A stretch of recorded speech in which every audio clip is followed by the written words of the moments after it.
Hi, who are you? I'm Naomi Grossman. I'm Butch Patrick. We're going to talk about 50 years of monsters in Hollywood.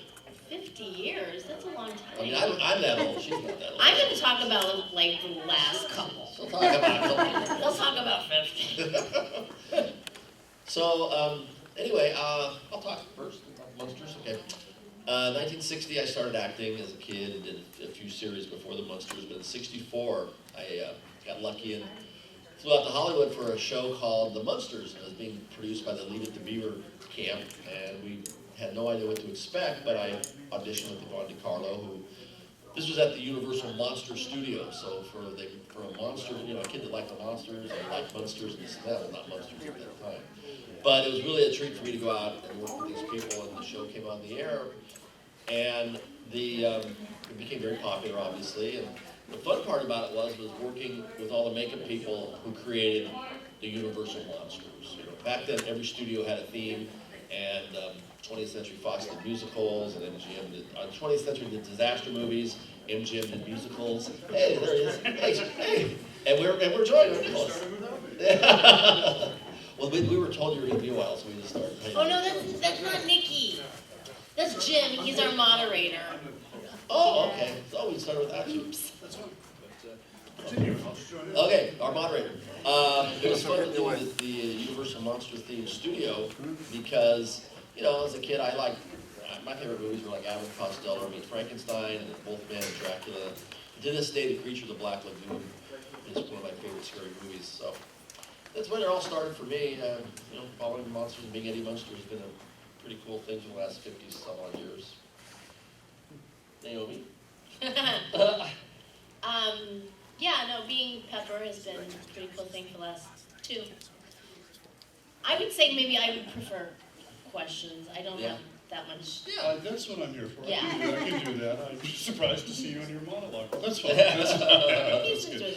What you were doing was just talking about how you got started. Just the monsters in general, because the thing was the 50 years of monsters in the movies. Right. Happened to be at the studio that kind of was synonymous with making monster movies. And maybe I'm backtracking because you may have said this, but I mean, you started acting at what age? 7. And you got the Eddie role at? 11. Wow, 4 years of no acting. Must have been a drag. Actually, I did a year in General Hospital, a year in Real Cars prior to that. Yeah, at the time I wasn't even living in Hollywood. They kind of flew me in for the last minute thing with Yvonne DiCarlo. And we only were on for 2 years, but it's had a lot of staying power. I was going to say, for something that brief in the grand scheme of TV spans, the effect it had and continues to have, is just kind of a mess. Did you ever think that this would have that kind of shelf life? No, back then syndication didn't exist. You would just do new shows every year and they would fall by the wayside. So no one foresaw anything like this, no, that's for sure. And Naomi, we're just starting to talk about how you got into this. Can I ask you first about the casting situation with the show? Sure. What made them think you're the one to play Pepper? Well, I ask myself the same thing. In the morning, I look in the mirror. I don't see it.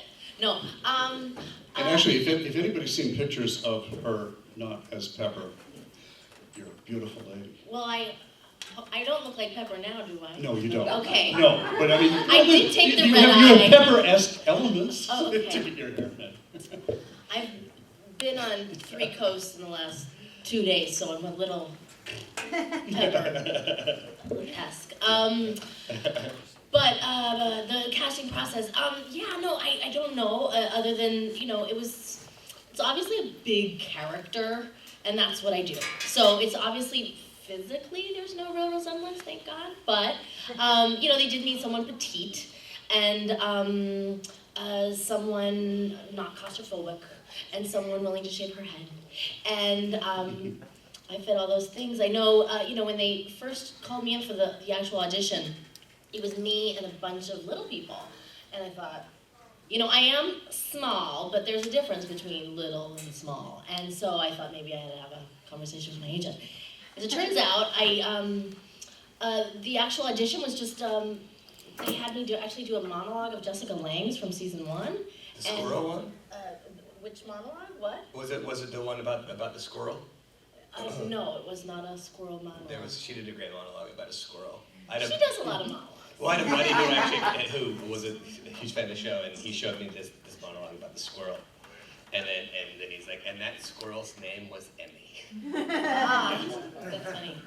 In any case, basically, I didn't actually know what the role was at all when I was auditioning for it, because I was doing this, like I said, monologue that had already been, aired, And then, of course, they gave me a ball, and they said, try to get us to play with you. So again, now we kind of know from Pepper, oh, okay, they're trying to see her range, right? They want to see that she has this, playful, whimsical, youthful, childlike side, and then they want to see that she can act. She can be an adult and deliver dialogue. So that's what they got. It wasn't until actually after that audition that I met with the makeup people, and that's when they actually took a bunch of photos of me and manipulated them to see what I would look like as Pepper. Again, I'm totally in the dark. They haven't said anything about, Pinhead or any of this. It wasn't until I was actually cast that they let on what was in store. And your reaction when they said you were going to be a Pinhead for the next year, and Right. then Two, another year, and yeah. then another year. Yeah. What was your reaction? What did you think? Cool, Yeah. because, at the time I was sort of stuck in this, nurse number 3 to the left kind of gray area in Hollywood where you do not want to be. You want to have, but at the same time, they're not going to just hand you a sitcom because you went to, Northwestern theater school. That's not how it works. So I'd done all the preparation, and yet I was sort of I needed a big break. And the fact is, a role like this that's so over the top, well, I should say, they obviously transformed me so that they weren't going to give a big name actor at the time this role. Because, if you pay for Kathy Bates, you want to see Kathy Bates' face. And so, for me, they can get me for cheap at the time, right? So, and then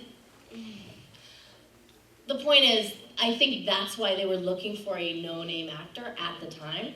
And I think I was pretty perfect, if I'm going to say so, only because I'd done all the sort of, like I said, big character stuff. If you're familiar at all with the Groundlings, it's a comedy theater in Los Angeles. A lot of big comedians come out of there, and I came out of there too. Small comedian. But the point is, I'd done, I have the character chops, and I think that's what they were really looking for. I think the shape of my nose, ultimately maybe sealed the deal, because they did bring in a bunch of other actresses who would work and to do the whole photo manipulation business. But the fact is they knew I could do this part because shoot, you Google me, and on YouTube you find me doing every other character in the world. Little Pinhead was the only one I really hadn't done. I know you can't reveal too much about what happens, obviously, but does Pepper have a slightly bigger role at all as the series evolves? Yeah. She does. I thought she might, because you've been pretty peripheral. I know. I'm watching this show, I'm like, what are you doing to me? My wife and I were watching the last one this week, and she knew I was doing this with you, and she said, well, look, there's Pepper. And we're like, yes, I think it was, but she's gone. I mean, I'm not gonna, it's a little weird, because I know what happens, and I watch the show, and then I read the scripts, and I'm like, is it gonna be weird when Pepper, takes over the freak show? Not that that's what happens, but I'm just saying, it's so, I don't know, we'll see. Okay. Well, I mean, that's one of the fun things about the show, is that the characters who are peripheral at one point sort of come in and That's dominate. true. So there are hints dropped that perhaps you... Sure. And actually, how many more... You're not done filming. How many more do you have to do? I am done. You are done filming. My last day was Thursday, which is why You're free to do these. barely. I mean, we did not know till the last minute. But they're still shooting. They have 2 more weeks. Yep. Are you done? You're done. Yeah. Okay. What does that mean? We do know you survived because the series is set before... In fact, I'm just the at Briarcliff up the hill, right over here, right? Yes, yeah. Not that that's a spoiler, we all know this. It's a prequel to the Asylum. Let's go over here. We were just kind of starting about how you got the role to begin with, the role you're most known for. How did this happen with you with Buffy? What brought you to it? What made them buy you as the character? Jesus. I think they're still trying to buy me. I think they weren't sold, have they? You know, to be honest, they had been casting it for, I think, 2 months, and I got in last minute. They tested I think 10 people, and then so I went in on a Thursday, met Joss on that Thursday evening, and then was at Fox on Friday testing, and then was at Warner Brothers on Monday, and then I got the part on Tuesday. And I wasn't first choice, but when I went in to test at the WB on that Monday, it was me and this other guy, and I did a movie called Children of the Corn Part 3, and he was the star of that movie, and I was like basketball player number 3 to the left. And I'm like, damn it, they got a real actor, because I hadn't done anything before. So How old were you when you got that? I was 26, playing 15. 26 playing 16. 15. Sorry. And so when I went into to the test at Warner Brothers, I had a general meeting there with the casting director in that particular office, which I didn't know, about a month and a half prior. So I walked into the room and I'm like, oh my God, I know this room, and it just felt very comfortable. And I just nailed the audition. I nailed it. And I'm in the middle of it going, Nick, you're nailing this. I'm like, Nick, you shut up, you know? But no, you're doing a great job, Nick, shut up, Nick, you know? They're laughing and blah, blah, blah. And then so I leave, and then so and this guy went in first. And so we were just kind of sitting there for 5 minutes, and the head of casting comes in and says, Nicholas, you can go home, we're gonna torture him one more time. And I guess what had happened was I leapfrogged him. So they were giving, since he was #1 choice, they were gonna give him the opportunity to see if he can do what I had just done. He did not, so they gave me the part. Yeah, I had no right. I mean, if they, I know that Fox was offered the show, and they had a show called Kindred the Embrace at the time, so they said no, and the WB just kind of picked it up. It's like, whatever. But if they had believed in the show at all, there's no way they would have cast me. There's no way. I mean, as #2 on the call sheet. You know, I didn't know what a mark was. I didn't know. Was the WB popular at that point, or was that one of the first shows that kind of brought it to life? That was, yeah, I mean, that kind of put it on That's what I thought, yeah. Mapish. I'm trying to think what was out at the, it's like 2 or 3 years in, so I'm not sure what was. It's funny, I had the same voice talking to me, Naomi, killing this, and yet I was like, great, this is the audition I nail. Yeah, the audition I can't possibly get. Yeah. Because there's 50 little people about to kick my ass in the back, you know. I was like, yeah.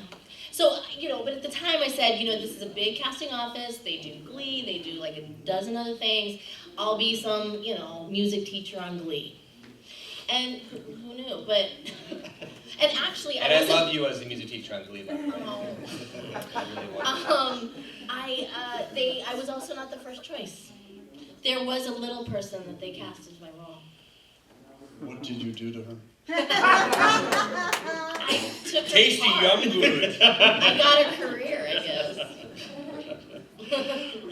I'm sitting on her throat. Yeah, right?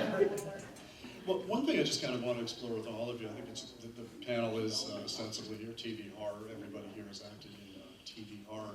It's changed over the years, obviously. Butch, when you did it, it was very much associated with comedy, obviously. Tell me a bit about that. I mean, what were the mix of comedy and horror in the Munsters? Well, they were based on the Universal Monsters, but they turned it into a comedy, a sitcom. But one of the things that I wasn't aware of at the time, I picked up on it later, was the social commentary. It was the 60s, there was a lot of, civil rights stuff going on, and you didn't want certain people living next door to you, and the color of your skin, and hell, we were green, for God's sake, so it was really interesting the way they snuck in a lot of 60s stuff in there. And back then, censorship was a real big thing. Herman and Lily were the first family, I believe, to sleep in the same bed. Were they really? Yeah, and there was a lot of things going on like that, and the people living next door, and then don't judge a book by its cover, and we had a beautiful niece that thought we were fine, but everybody else, her age thought we were Was that weird. Marilyn? That was right? Marilyn, so they had this thing going on that, we were weird, we thought she was weird, but she was beautiful. I mean, all this, the eye of the beholder situation, like the Twilight Zone, Right. things of that nature. Right. But we had the Westmores, what the neatest thing about the monster stuff was the fact that we had Bruce Westmore, Bud Westmore, Mike Westmore was an apprentice at the time, was my makeup man, and he went on to win an Oscar for Mask, and his daughter down with Mackenzie Westmore does Face Off. So they're really the bloodlines of the Westmore family, and being around that for a long time was really cool for me, because that's where I would hang out, would be the lab when they were creating all the headpieces and all the stuff for other things. Do you remember what kind of direction you got from the director about the mix of comedy and horror? Did they talk about that at all? Did you understand it was essentially a comic series, or? Yeah. I would know that Monday morning when we'd read the scripts, and we would all be laughing about the upcoming episode. But it was interesting. We had like 5 different directors that would rotate through, so every episode was kind of new and fresh because we would have a different director and the way he was seeing it. Mm-hmm. And as a kid actor, it was really just my job to do what they told me to do. And luckily for me, most of the time, my instincts were pretty sound, and I usually did what they wanted. Did the Monsters come after the Addams Family or before? Simultaneously. It was simultaneously. What did you think of the Addams Family? Was there a rivalry between the two? It's funny because I think it's the only time in television where it's actually been, where each other's existence benefited each other. I mean, as a friendly rival, we were on Thursday, they were on Friday. We were on Thursday, they were on Friday, but I mean, we both benefited from each other's existence. Whether you like the Addams Family or whether you like the Munsters, you watched them both. And that was the good thing. Like Beverly Hillbillies and Green Acres. Or the real boys. It's true. No, I'm how old are you? You're what? I'm 61. 61. I'm 3 years younger than you are, so I mean, I grew up kind of with that as well. So I got that those images of TV mornings and evenings watching many sitcoms. Nick, how about you in the horror comedy mix? Buffy, how did you view that in terms of the way that went down? Joss has a particular way of writing where he likes to kind of take you to an edge, and then he never wants you to kind of fall off that edge. Like when the girls had to cry, he never wanted to see the girl. He never wanted to see tears. He wanted to see tears welling, but not falling. So, which is crazy, because once they start, they start. But my character was pretty much just all comedy in it. He was just kind of like the one-liner guy. So.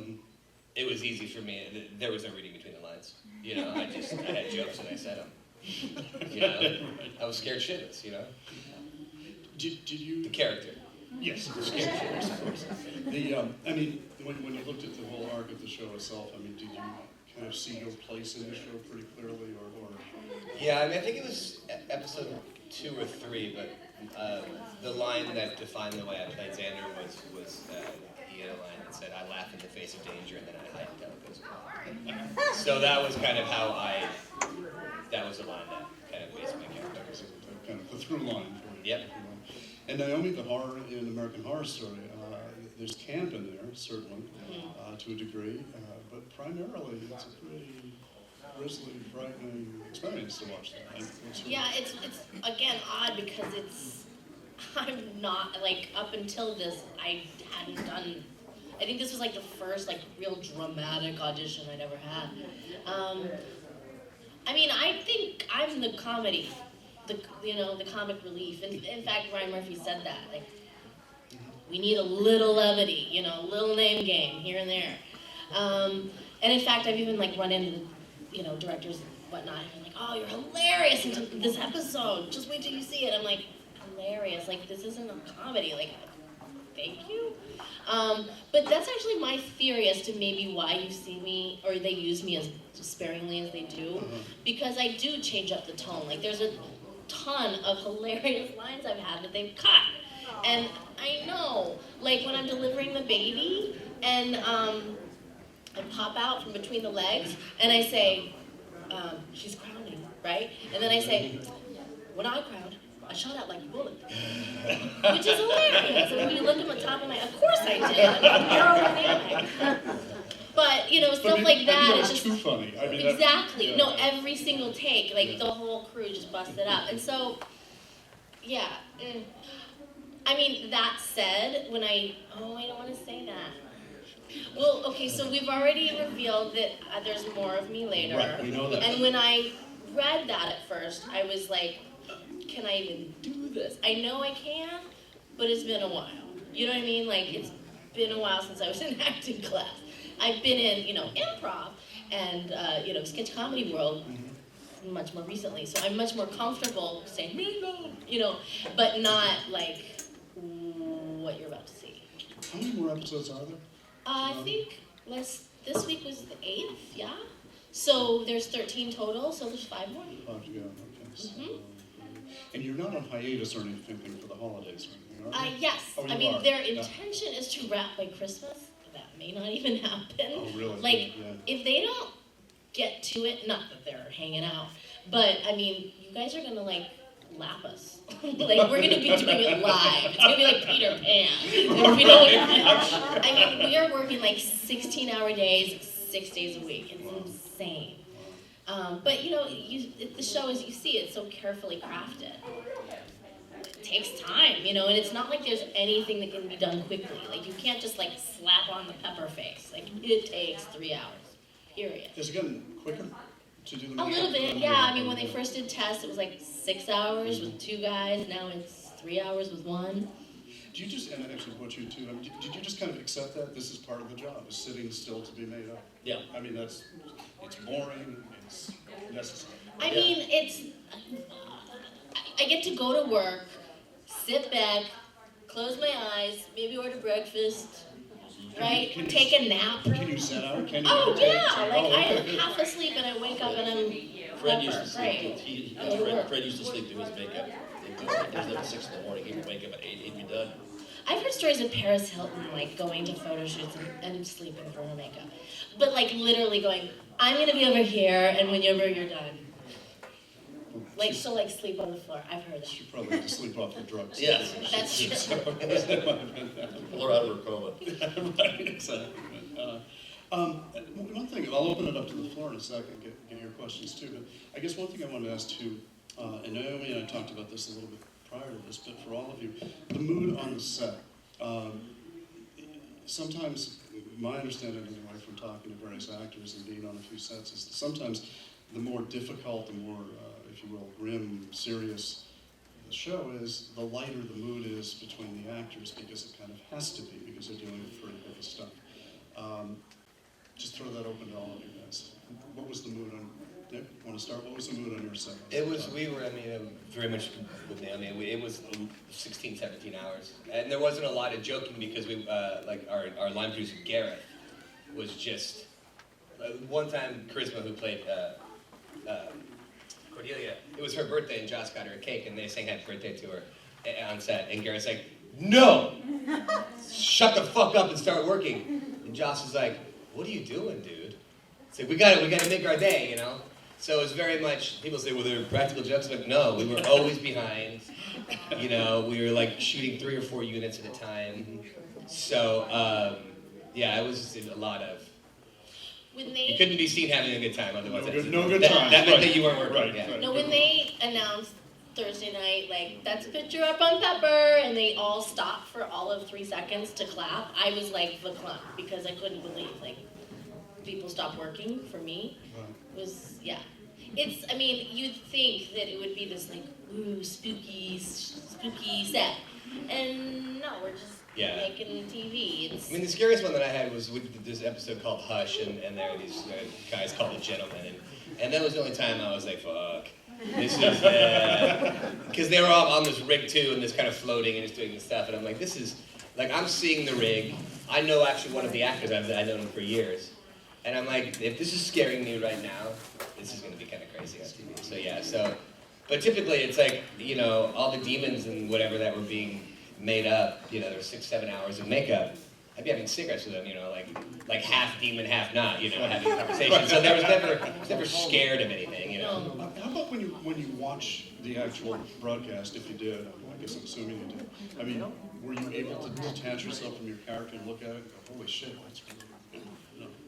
I mean, Or do you kind of go, we would gather, like, we still gather. I won't be there this week, but Wednesday we go to this clothing optional country club in New Orleans and watch and Wait, what? Yeah, wait, what? What does that even mean? I mean, I know what it means, but but what? Like, what? Do people show up optionally? there's the option to not wear clothes. And can you golf too? No, it is just a pool. Just a pool, okay. And it's like a jacuzzi. And a bar. Did you wear clothes? Did you show up in clothes? I went once without. Yeah. I did, and I even bullied Meep into getting naked too. Well, because I went with Matt, little, illustrated Paul, okay, and Amazon Eve. She's transgender. I was like, I gotta see this. And little Meep, rest in peace. And so Matt's a total exhibitionist. Like, he does burlesque. Like, the things I've seen more of him than ever any boyfriend I've ever had. Anyway, we went, but we did go once, and Meat showed up in a bathing suit. I was like, what are you doing? Like, I am standing here naked. Like, take off your clothes. And he did, and it was the best day of his life. He'll tell you himself. But anyway, so on Wednesdays we usually gather there. At this point, I wear clothes, because it's widely known we're there, and so people go there to see us, see ourselves, and it's a little awkward, because that's part of the entertainment, is they're not even watching the show, they're watching us.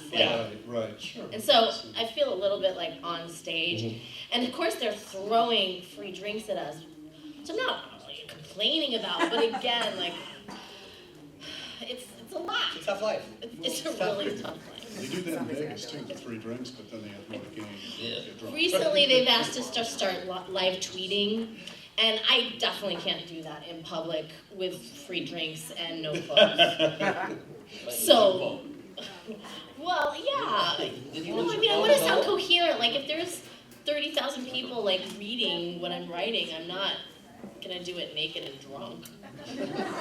Right? That's a great line. That's a good quote. You can imagine I'm at least there. I'm sitting here naked and drunk, and then, that's Right. Well, they're probably pictures going out, so they know that it's a There you thing. go. Yes. Of course, there should be some sort of drunk block on tweeting, shouldn't there? Some sort of app you can do. Yeah. Just I mean, that's a good like a breathalyzer test. Right. Don't nope, can't drink do it. and tweet. No, Butch is back. I'll finish this part. Butch just on the set. Child labor laws. That was great for me. Child labor laws. I had to go home after 8 hours. And we only filmed 3 days a week, so for my we did 39 episodes, but we only Monday we would read, Tuesday we'd rehearse, and then Wednesday, Thursday, and Friday would be makeup days. So I had it pretty easy actually. So, but we had a lot of guests on the show. A lot of people came through to visit us. Who were some of the famous ones? The Beatles for one. The Beatles. I wasn't at work The that day. Beatles? I wasn't at work. They weren't on the show. They came to visit. They came to visit. I wasn't working that day. I was all bummed. But I remember meeting Wally Schirra. That was a big thing to me. He was an astronaut, and that was very cool. And we had a lot of, the tour had just started at Universal. It was the first year of the tour. So the interesting thing is they would stop production to let the tour come through.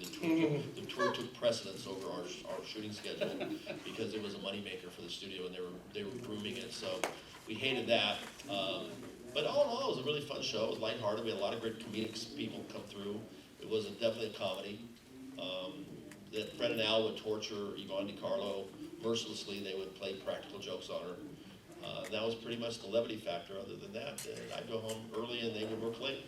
All right, I gotta ask this. Yvonne was a very hot actress. Big movie star. Right, physically, I was saying, but also. And she was also physically hot. You were her son. Yes. Were you at all attracted to her? We were all attracted to her. Yeah. And we had Hot Marilyn on the show too. You had Hot Marilyn too. We had good looking women, no doubt.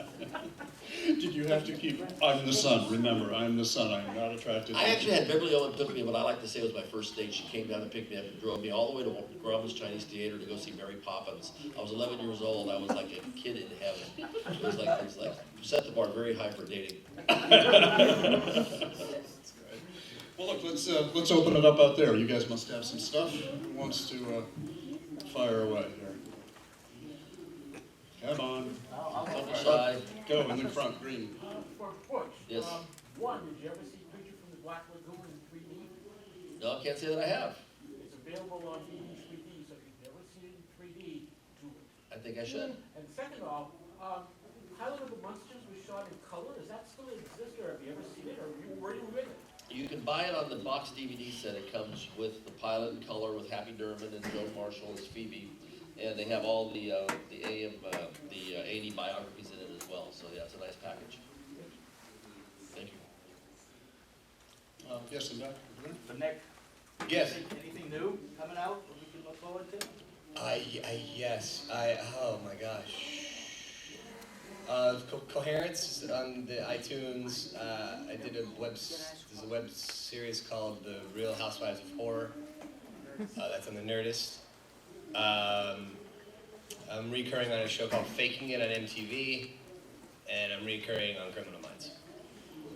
What's your Criminal Minds role? I haven't watched the show in a bit. I'm sorry. Kevin Lynch. And he is what? He's a computer guy, boyfriend, ex-boyfriend to Penelope, who's the computer girl on the show. I think Criminal Minds is kind of, in terms of talking about not exactly horror, but sort of horror, you know.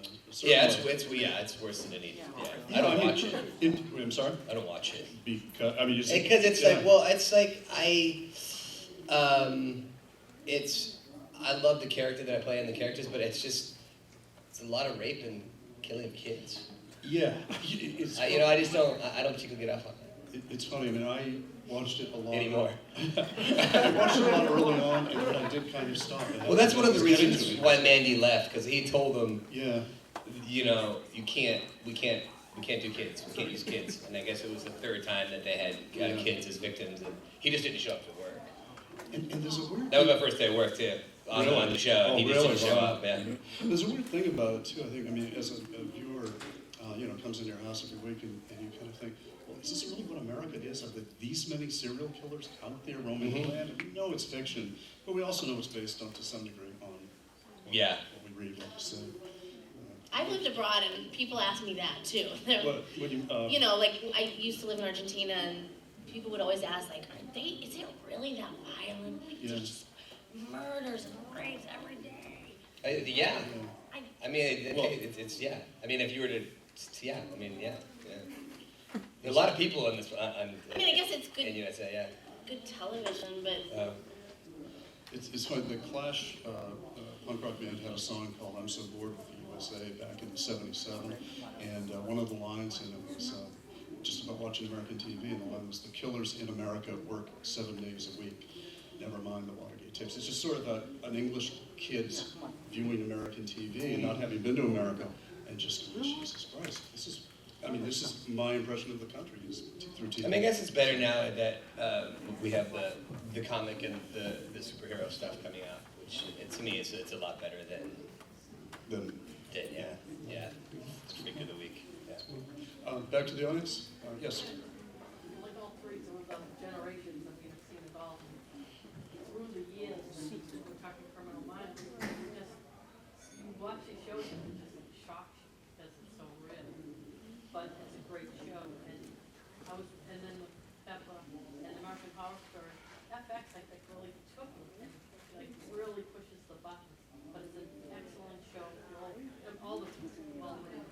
And I was wondering what kind of feedback they get. You know, what kind of feedback FX is getting? yeah, just out of curiosity. Like, how do you love it? I mean, I don't exactly know. I know that they had record numbers this, like I think there were like 10 million viewers for the first episode of Freak Show, which is bigger than any of the seasons. I think, yeah. And I think they always fall down a little bit as the season goes, but I think it's doing great. Yeah, no, it is. I was just curious because, through the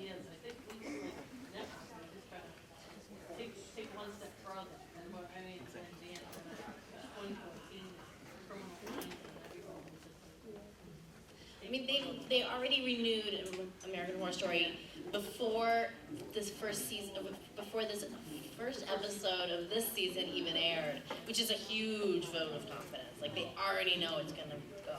Right. One more question. Also, I heard there was supposed to be 5 seasons.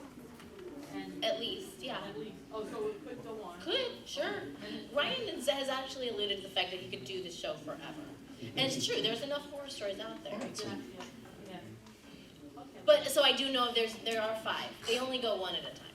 Yeah, I know. Yeah. I know. What I was just going to add about the escalation that we were talking about, the sort of the levels they go to. I mean, I think pay cable, the HBO's and Showtime, pushed basic cable to where it is now, which is what you're on, which pushed network TV with Criminal Minds. So all of it's kind of step by step. It does get more graphic and perhaps more gory, and then there's a question of how much does the audience want? And it seems kind of insatiable, but I don't know.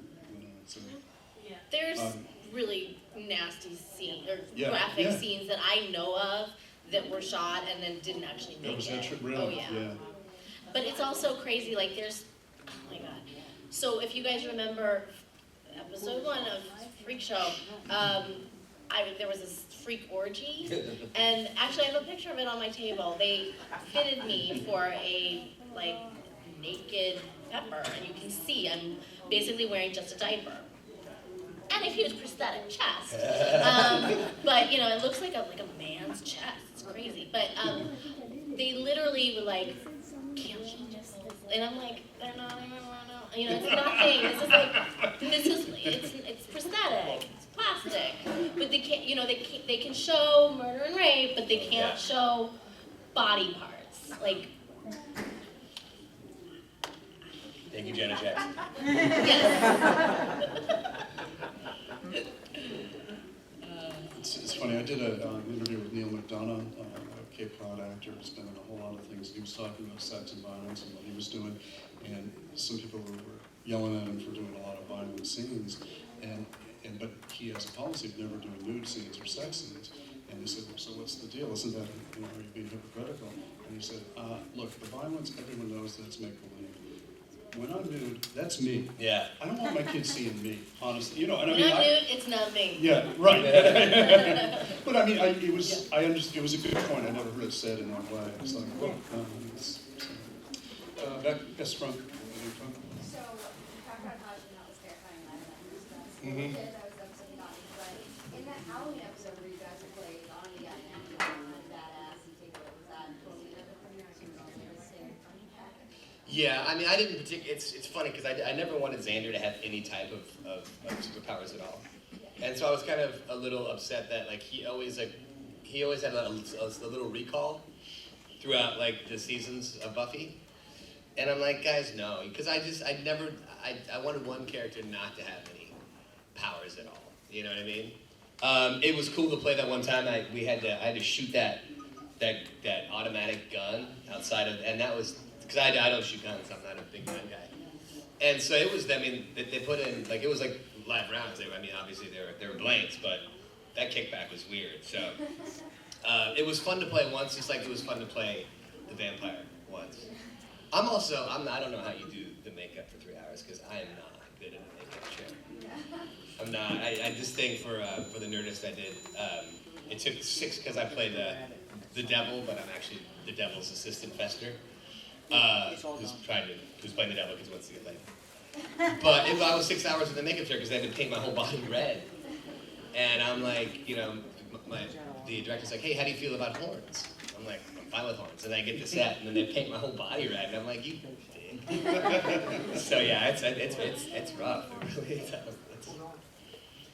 Naomi, were you on set when they did that tar and feathering thing they ran last week? I wasn't, and that was really awkward because remember last Wednesday when we're all burying Ethel, and then all the women stay and all the men leave, and I left with the men, and I'm like, is this because of my man chest again? Because I'm a girl, but so I don't really understand why wasn't I in that? I don't know. So you didn't get I to was not participate there. in I the did tarring not and participate. feathering. It looked ugly. I know.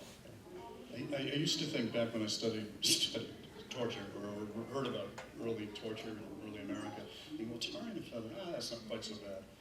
Wow. Kind of, yeah, I know. It's like, well, better than certain other tortures, and then I realized, Why would you? Why would you do that to yourself? feathers. No. Why would you? What was your fascination with, Oh, with just different just means of about torture? American history and some of the things we did in our culture. Did it? I mean, did it give you a bunch of anxiety though? Like, did you put your mind as like, what if? Obviously, it's. I mean, how could you not think? What would that feel like? I did. I kind of did, and I guess the feathers part of it made me think, oh, feathers. What was the worst torture that you came across in your studies? Probably. Well, I think back to the witch trials. Probably pretty much the drowning, the Salem, just up the road from Right. you know, if you drown, you're a witch. It didn't work out. It lost you the way. Yeah, you lost Yeah, either way, yeah. basically. That's all. No, it's just a. If you drown, you're innocent. If you float, you're a witch. That's it. So you're fucked. Exactly. Not a real good situation. Yeah. But anyway, I just had a fascination with the way that all Went developed down. in our creepy country Yeah. at the time. Anyway, let's go back. What are your favorite Sandra Bullock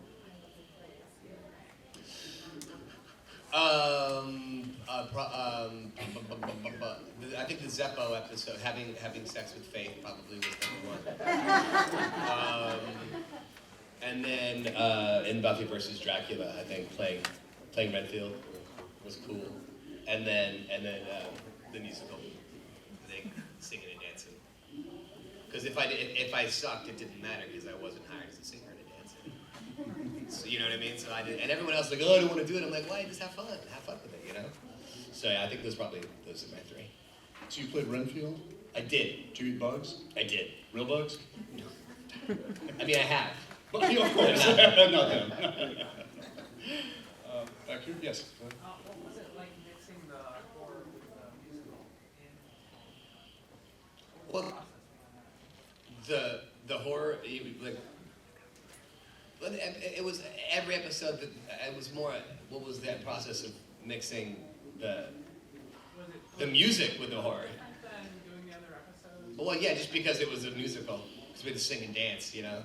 It's more of the dancing aspect, because then we had to, you know, learn our dance numbers, and then we had to go to the studio and lay our tracks down. So it was a much different episode. But there's actually a scene, there's a song about the witches, there must be witches, to me the witches, so I had to pop up real quick, and then in my head kind of, and I got that on the first take. So it's very like Scooby, it was kind of like, you know, like Scooby going, So I saw in my head how I needed to be done, and I got it on the first take. Hadn't I got that first take, we would have been there for hours. You know, so it was just kind of, everything was heightened, everything was different, everything was different on that particular episode. We got about 5 more minutes, so got a few more. Yes, over there. Actually, on the subject of musicals, so Naomi, you mentioned the Name Game earlier, which is the musical from season 2. And they've the show sort of upped the ante on musical this year. Yeah. Is that like a fun change of pace for the cast, or is that more stressful than the? Those are big days, you know, because they're involved. They require, you know, they bring in special, you know, camera people and whatnot for that because they've got crane shots, and they, you know, it's almost like a music video where they do all sorts of fancy stuff and sometimes choreography and whatnot. I don't know. I mean, I don't think, you know, not everyone has been in all the seasons, so